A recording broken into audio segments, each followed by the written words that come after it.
চ্যাপ্টা কচুরি খাবে?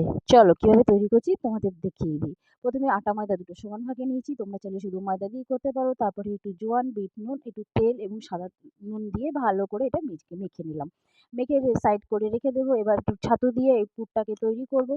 তো আমি নর্মাল ছাতু নিয়েছি, তোমাদের ঘরে রেডি কোনো ছাতু থাকলে সেটা নিতেই পারো। আমি একটু জোয়ান দিয়েছি, কালো জিরে দিয়েছি, তার সঙ্গে দিয়েছি চাট মশলা, একটু ভাজা মশলা, ধনে জিরে আর গোলমরিচ, তার সঙ্গে দিচ্ছি একটু গরম মশলা, যেহেতু একদম নিরামিষ করব, আর একটু দিচ্ছি হিং আর একটু লেবুর রস।